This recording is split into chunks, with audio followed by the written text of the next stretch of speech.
Bagi yang belum tahu, burung gagak ternyata jauh lebih pintar dari yang kita kira. Makhluk ini bisa menghitung, menggunakan berbagai alat, dan memecahkan masalah yang sulit dilakukan oleh hewan lain. Selain itu, mereka juga memiliki ingatan yang sangat baik, bisa membuat rencana untuk masa depan, dan juga memahami bagaimana suatu peristiwa bisa menghasilkan sebuah akibat. Dan yang paling luar biasa, mereka juga bisa memprediksi apa yang mungkin terjadi sebelum itu benar-benar terjadi. Dan itu baru beberapa dari banyak keunikan burung gagak. Di video ini, kita akan mempelajari lebih dalam tentang fitur-fitur unik dan kemampuan burung gagak. Dan kita juga akan menjawab bagaimana mereka bisa melakukan hal-hal tersebut. Tapi sebelum kita mulai, jangan lupa untuk like video ini. Itu sangat berarti bagi kami para pembuat konten. Terima kasih banyak, dan sekarang mari kita mulai. Dalam beberapa tahun terakhir, berbagai penelitian telah mengungkapkan fakta mengejutkan tentang kecerdasan mereka. Semakin para ilmuwan mempelajari mereka, semakin jelas bahwa banyak orang meremehkan salah satu makhluk paling cerdas di dunia. Faktanya, sudah lama beberapa orang memperhatikan bahwa kecerdasan burung gagak itu luar biasa. Dan ini bukan hanya tentang burung gagak biasa yang kita kenal. Ini termasuk seluruh keluarga burung yang dikenal sebagai corvids seperti raven, burung magpie, burung jay, burung rook, burung jackdaw, dan masih banyak lagi. Secara keseluruhan, ada sekitar 130 spesies yang termasuk dalam kelompok ini. Namun, manusia sudah memperhatikan hal ini selama ribuan tahun. Pada zaman Yunani kuno, ada seorang penulis dongeng terkenal bernama Aesop. Ia hidup sekitar tahun 600 sebelum Masehi. Dan salah satu cerita paling terkenalnya adalah tentang seekor burung gagak. Judulnya adalah Burung Gagak dan Kendi. Dalam cerita itu, ada seekor burung gagak yang haus dan menemukan sebuah kendi berisi air. Namun, air di dalam kendi itu hanya sedikit sehingga paruhnya tidak bisa menjangkau air di dalamnya. Dia mencoba menggerakkan kendi itu, tetapi dia tidak bisa mendorong atau memiringkannya. Jadi dia memikirkan sebuah cara. Satu persatu, burung gagak itu melemparkan batu-batu kecil ke dalam kendi. Semakin banyak batu yang dimasukkan, air di dalam kendi itu perlahan-lahan naik, sampai akhirnya dia bisa menjangkaunya dan minum. Selama lebih dari 2600 tahun, banyak orang menganggap cerita ini hanya sebagai sebuah dongeng sederhana. Namun pada Agustus 2009, ada beberapa ilmuwan yang memutuskan untuk mencoba apakah burung gagak sungguhan bisa melakukan hal yang sama. Dan hasilnya, persis seperti itulah yang mereka lakukan. Dalam sebuah penelitian yang diterbitkan di Current Biology, ditunjukkan bahwa burung rock, kerabat dekat burung gagak, secara spontan menjatuhkan batu ke dalam wadah berisi air untuk menaikkan permukaannya dan mengambil makanan. Tapi eksperimen itu tidak berhenti sampai di situ. Para peneliti juga ingin mengetahui seberapa pintar sebenarnya burung-burung ini. Jadi mereka membuat tesnya menjadi lebih sulit. Dalam sebuah eksperimen, dua wadah diletakkan di depan seekor gagak Caledonia baru. Keduanya memiliki makanan di atasnya. Tinggi makanannya juga sama, tapi ada perbedaan besar. Satu wadah berisi air, sedangkan yang satu lagi berisi pasir. Jika hanya melempar batu saja, seharusnya burung gagak mencoba kedua wadah tersebut. Tapi tidak. Ia langsung menuju ke wadah yang berisi air. Ia bahkan tidak membuang waktu di wadah yang berisi pasir. Seolah-olah ia sudah tahu bahwa pasirnya tidak akan naik meskipun ia menjatuhkan banyak batu ke dalamnya. Dan disinilah para ilmuwan semakin kagum. Mereka memutuskan untuk membuat percobaannya lebih rumit. Kali ini, mereka memberi burung gagak potongan-potongan material putih yang ukurannya sama. Namun ada satu masalah, beberapa potongan berat sementara yang lain ringan. Saat mereka mengamati burung itu, sesuatu yang aneh terjadi. Burung gagak itu mengambil satu potongan menggunakan paruhnya, seolah-olah dia sedang mengukur beratnya terlebih dahulu. Jika yang dipegangnya berat, dia akan melemparkannya ke dalam air. Jika ringan, dia hanya membuangnya ke samping dan mengambil yang lain. Dia melakukan ini berulang kali. Sepertinya dia mengerti bahwa benda yang berat akan tenggelam dan lebih cepat menaikkan permukaan air, sementara yang ringan tidak terlalu membantu. Ini bukan sekadar naluri sederhana. Burung gagak harus memeriksa dulu benda yang dipegangnya, menimbangnya dalam pikirannya, dan memutuskan apakah benda itu akan berguna untuk tujuannya. Bagi para ilmuwan, perilaku seperti ini sangat sulit dijelaskan. Jika tidak ada tingkat pemahaman dan kemampuan memecahkan masalah yang tinggi. Namun para peneliti masih belum puas. Mereka terus mengubah kondisi eksperimen. Mereka juga membuat wadah yang lebih lebar, ada yang lebih sempit. Ada berbagai ketinggian air, ada berbagai jenis material yang bisa digunakan. Pada setiap tantangan baru, satu hal yang selalu terjadi berulang kali. Gagak Caledonia baru dengan cepat menemukan solusi yang tepat. Kadang-kadang ia perlu berpikir selama beberapa detik. Tapi ada juga saat-saat di mana sepertinya burung itu langsung memahami masalahnya hanya dengan sekali lihat. Dan semakin banyak eksperimen seperti ini dilakukan, semakin jelas satu hal. Otak burung gagak mungkin kecil jika dibandingkan dengan manusia. Namun dalam hal berpikir, memecahkan masalah, dan memahami dunia di sekitarnya, burung ini adalah salah satu makhluk paling cerdas yang pernah ditemukan oleh sains. Meskipun begitu, namun para ilmuwan belum berhenti di situ.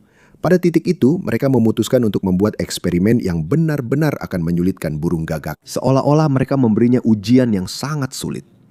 Hanya 3 wadah berisi air yang diletakkan di depannya. Yang di tengah adalah yang paling sempit. Di sanalah makanan lezat yang ingin diambil oleh burung gagak itu mengapung. Tapi ada masalah. Airnya terlalu rendah, sehingga tidak bisa dijangkau oleh paruhnya. Di sampingnya ada beberapa batu, namun para peneliti sengaja memilih ukuran batu-batu itu agar tidak muat di wadah sempit yang ada di tengah. Sebaliknya, batu-batu itu hanya muat di 2 wadah yang ada di kedua sisi. Ada alasan mengapa mereka melakukan itu. Di bawah meja, mereka diam-diam menghubungkan wadah di tengah dan wadah di kanan dengan sebuah pipa. Wadah yang ada di kiri terpisah dan tidak terhubung dengan yang lain. Artinya, ketika batu dilempar ke wadah di kanan, air akan naik tidak hanya di sana, tetapi juga di wadah tengah tempat makanan berada. Tapi kalau batu dilempar ke wadah kiri, tidak akan terjadi apa-apa pada air di tengah. Sekarang masalahnya jadi lebih sulit. Tidak cukup hanya melempar batu saja. Burung gagak harus memahami dulu wadah mana yang berpengaruh dan mana yang tidak. Singkatnya, ia harus mengerti hubungan sebab dan akibat. Awalnya burung gagak mencoba berbagai cara. Tapi setelah beberapa percobaan, sepertinya ia menyadari sesuatu. Sekarang ia langsung menjatuhkan batu ke wadah yang benar, yaitu wadah yang terhubung ke tengah. Dan setiap batu yang dijatuhkan, air perlahan naik sampai akhirnya makanan itu bisa dijangkau. Seolah-olah burung gagak telah berhasil melewati ujian sederhana tentang prinsip penting dalam fisika. Tentu saja burung itu tidak belajar di sekolah.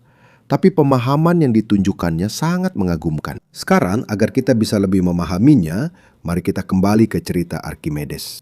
Menurut legenda, suatu hari saat sedang mandi, ilmuwan dan insinyur Yunani kuno yang bernama Archimedes melihat sesuatu yang aneh. Saat tubuhnya tenggelam ke dalam air, ada sejumlah air yang terangkat atau terdorong keluar. Disitulah dia memikirkan sebuah prinsip penting dalam sains. Jumlah air yang terdorong keluar sama dengan volume benda yang dicelupkan ke dalam air. Karena sangat bersemangat, menurut cerita, dia bahkan berlari sambil berteriak, "Eureka!" Arti dari kata ini adalah, saya telah menemukannya. Dan berdasarkan eksperimen-eksperimen itu, tampaknya burung gagak tidak jauh dari tingkat pemahaman itu. Mungkin mereka sudah lama mengetahui prinsip itu dengan cara mereka sendiri. Terutama burung gagak New Caledonia yang dianggap sebagai salah satu anggota paling cerdas dari keluarga burung gagak. Dan jika kamu masih belum terlalu terkesan dengan eksperimen tentang air, kamu akan terkejut dengan eksperimen-eksperimen berikutnya. Di sini kamu akan lebih terkejut lagi. Penemuan-penemuan berikutnya akan semakin mengejutkan. Selama bertahun-tahun, para ilmuwan telah mempelajari kera besar. Jadi saat ini sudah tidak terlalu mengejutkan lagi jika kita melihat seekor monyet menggunakan tongkat untuk mengambil makanan. Tapi coba bayangkan ini, bagaimana jika monyet itu sendiri yang membuat alatnya sendiri? Itu cukup mengejutkan. Dan itulah tepatnya yang dilakukan oleh beberapa burung gagak. Salah satu alasan mengapa para ilmuwan sangat mengagumi burung gagak New Caledonia adalah karena kemampuannya untuk membuat dan menggunakan alat-alatnya sendiri. Dan terkadang, bahkan para ahli pun dibuat bingung oleh kecerdasan mereka. Dan inilah yang terjadi. Pada tahun 2002, ada beberapa ilmuwan perilaku dari Universitas Oxford yang mengamati seekor burung gagak New Caledonia yang mereka beri nama Betty. Apa yang terjadi selanjutnya menjadi salah satu video paling terkenal tentang kecerdasan hewan. Dalam eksperimen tersebut, ada wadah kecil berisi makanan yang diletakkan di dalam sebuah tabung panjang. Betty dapat melihat makanannya, tetapi dia tidak bisa menjangkaunya karena tabungnya terlalu panjang. Dia diberi sepotong kawat pendek. Awalnya Betty berulang kali mencoba mengambil makanan itu dengan kawat tersebut, tetapi dia gagal. Lalu, sepertinya sebuah ide muncul di benaknya. Dengan paruhnya, Betty membengkokkan kawat itu hingga berbentuk seperti kait. Setelah terbentuk, dia dengan mudah menarik wadah makanan keluar. Dan yang lebih mengejutkan lagi, Ini bukan kebetulan. Dalam 9 dari 10 percobaan berikutnya, Betty mengulangi metode yang sama. Karena hal itu, Betty diakui sebagai salah satu burung paling menakjubkan yang pernah dipelajari oleh para ilmuwan. Namun bagi para peneliti, itu baru permulaan. Mereka kembali mempersulit eksperimen tersebut. Kali ini, burung gagak harus menggunakan tongkat pendek terlebih dahulu untuk mengambil tongkat yang lebih panjang. Dan baru setelah itu, dia bisa menggunakan tongkat panjang untuk mengambil makanan. Seolah-olah ada 2 masalah yang harus dipecahkan sebelum mendapatkan hadiah. Tapi itu bukan masalah bagi Betty. Dia dengan cepat memahami urutan langkah yang benar dan berhasil mendapatkan makanannya. Seiring berjalannya waktu, eksperimen menjadi semakin rumit. Namun burung gagak Kaledonia Baru berulang kali menunjukkan kemampuan berpikir mereka yang luar biasa. Dan ada satu penelitian yang benar-benar membuat para ilmuwan tercengang. Alice Auersperg dari Universitas Wina dan Alex Kachelnik dari Universitas Oxford. Mereka melakukan serangkaian eksperimen untuk mengetahui apakah burung gagak mampu membuat alat dari bagian-bagian yang terpisah. 8 burung gagak Kaledonia Baru ikut serta dalam percobaan ini. Pada awalnya mereka diberi tongkat panjang yang bisa mereka gunakan untuk mengambil makanan di dalam sebuah wadah. Mereka dengan mudah menyelesaikan tugas tersebut. Semua 8 burung gagak berhasil mendapatkan makanan. Setelah itu para ilmuwan mengubah situasinya. Tongkat-tongkat panjang diambil, yang tersisa hanyalah potongan-potongan pendek yang tidak berguna jika digunakan secara terpisah. Namun ada satu hal penting. Ngunit may isang mahalagang detalye. Potongan-potongan ini bisa digabungkan untuk membentuk satu tongkat yang lebih panjang. Ada potongan yang lebih sempit dan ada potongan yang lebih lebar. Ketika bagian yang sempit dimasukkan ke bagian yang lebar, akan terbentuk sebuah alat yang panjang. Mengejutkan, 4 dari 8 burung gagak langsung menemukan solusinya meskipun tidak ada yang mengajari mereka. Mereka menyatukan potongan-potongan itu. Mereka membuat tongkat yang lebih panjang dan berhasil mendapatkan makanan. Tapi tantangannya belum berakhir di situ.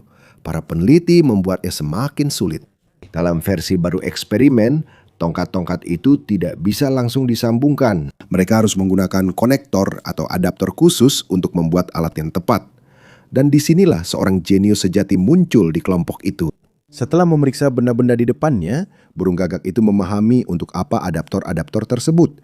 Ia tidak hanya berhasil membuat tongkat panjang dari 3 bagian, bahkan ia berhasil membuat alat yang lebih panjang lagi dengan menggunakan 4 potongan terpisah. Bagi banyak ilmuwan, ini adalah salah satu bukti terkuat bahwa burung gagak tidak hanya mengikuti naluri, mereka merencanakan dan menganalisis. Dan itu belum berakhir di situ. Sejak zaman dahulu, para ilmuwan percaya bahwa hanya manusia yang mampu membuat alat atau perkakas. Setelah itu, mereka menemukan bahwa simpanse juga bisa melakukan hal ini.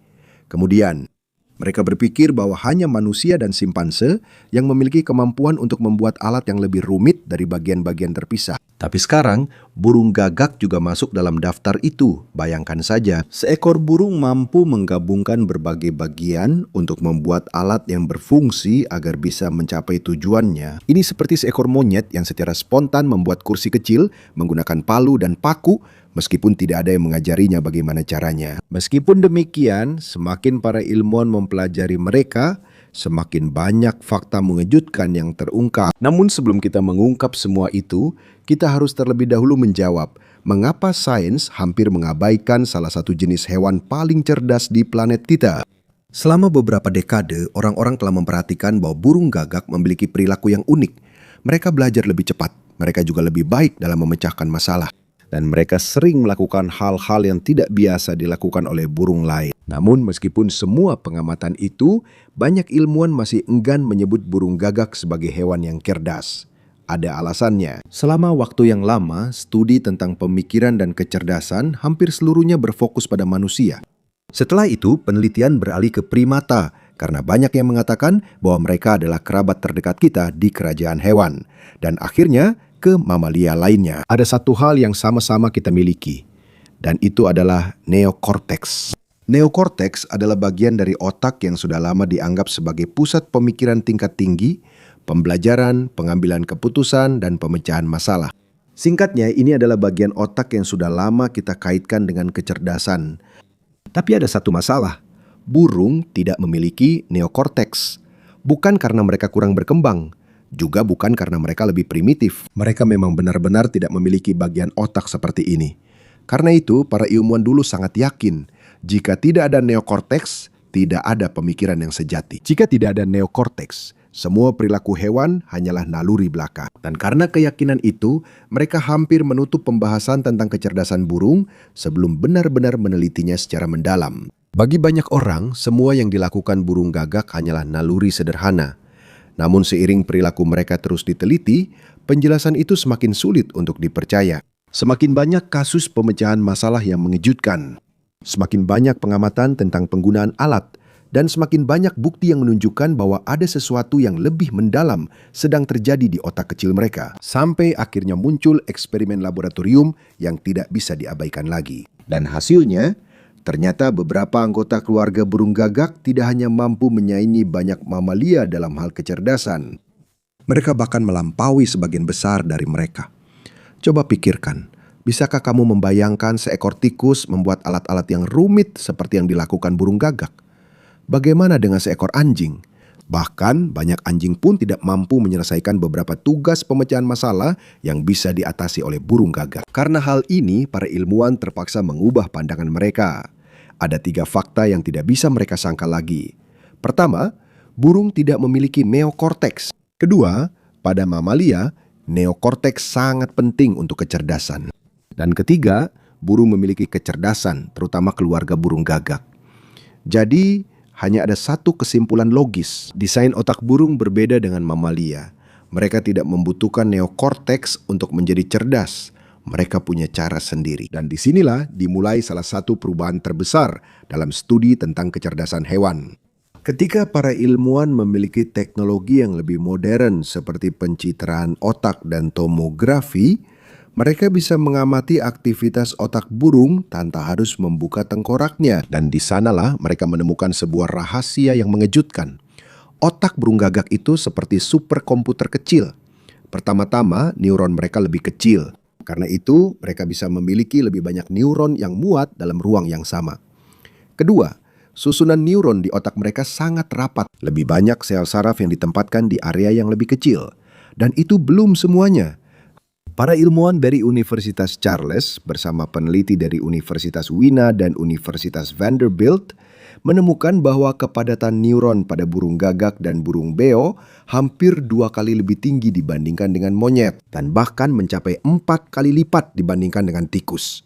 Ada satu lagi detail penting. Selain kecil dan padat, neuron-neuron mereka juga memiliki lebih banyak koneksi satu sama lain. Artinya, pertukaran informasi di dalam otak berlangsung lebih cepat. Dan ketika semua karakteristik ini digabungkan, terbentuklah sebuah sistem pemrosesan informasi yang sangat efektif.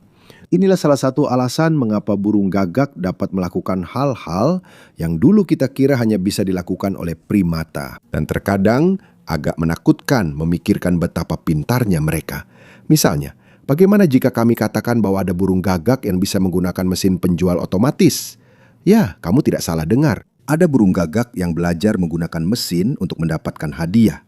Dan ini bukan sekadar trik sederhana saja. Ini adalah sebuah eksperimen yang dilakukan untuk mengukur seberapa cepat burung-burung ini belajar sesuatu yang belum pernah mereka lihat di alam liar. Sarah Gelbert dari Universitas Cambridge yang membuat percobaan ini.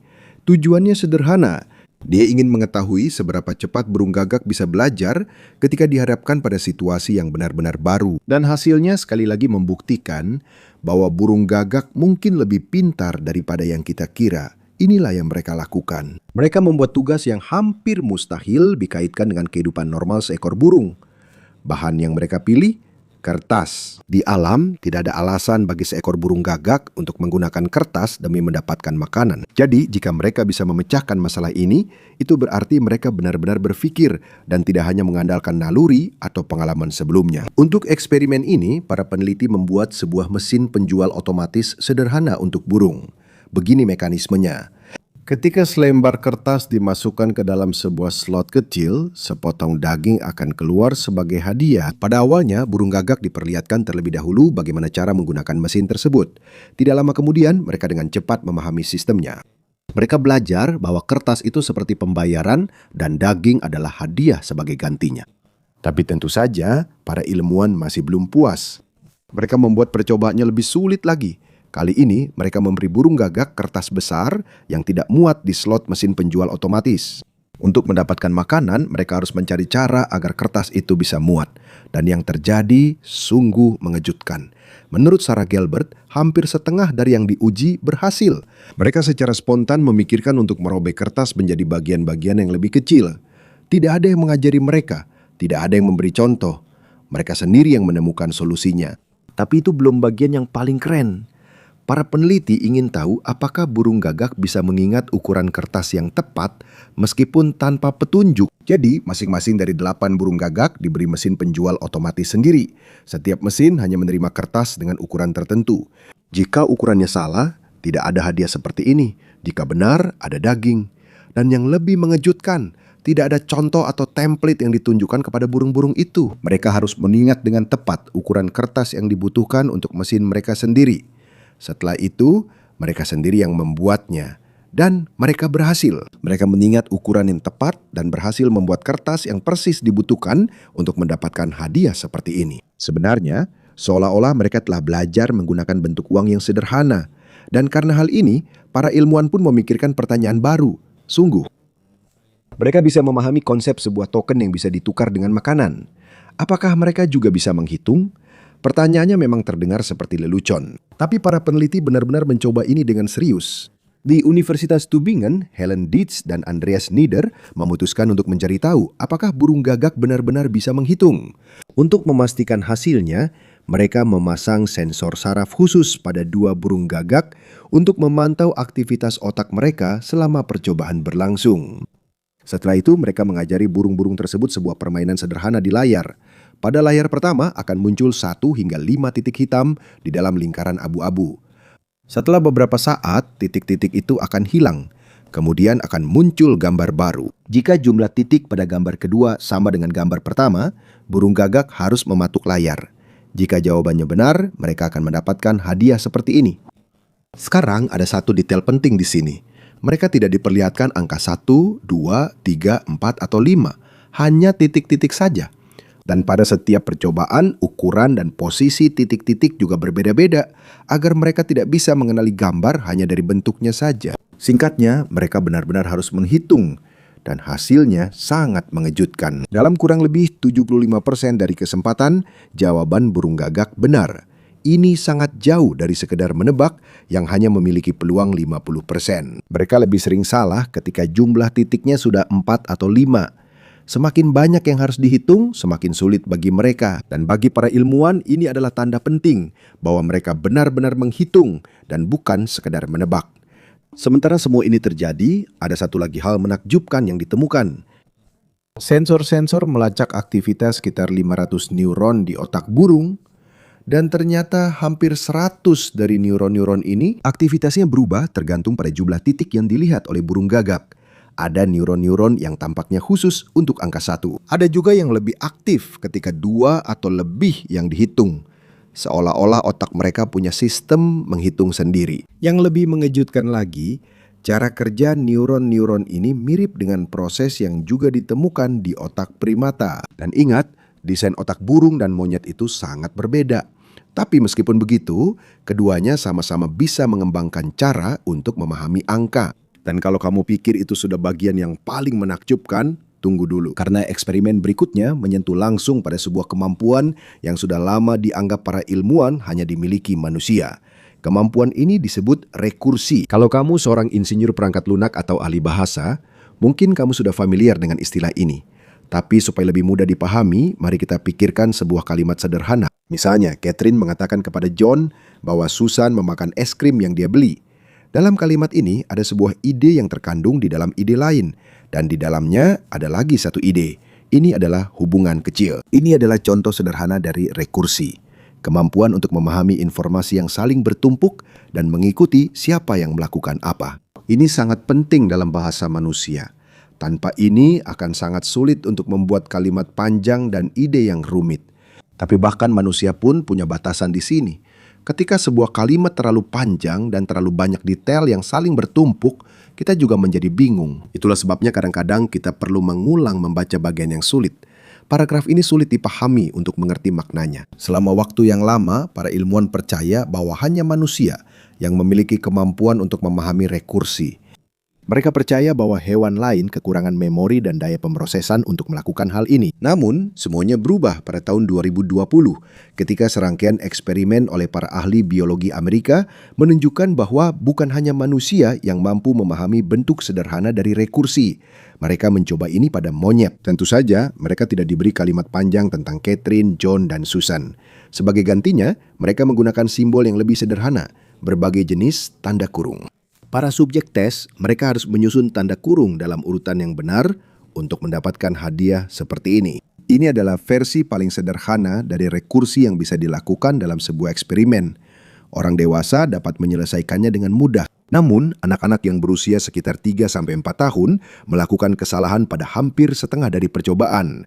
Dan disinilah hasilnya menjadi lebih menarik. Monyet dewasa mendapatkan performa yang hampir sama dengan anak-anak tersebut. Meskipun mereka membutuhkan waktu lebih lama untuk mempelajari aturan permainan, mereka menunjukkan bahwa mereka juga mampu memahami konsep dasar rekursi. Dan pada titik ini, para ilmuwan mulai bertanya-tanya, jika monyet bisa melakukannya, mungkinkah burung gagak juga bisa melakukannya?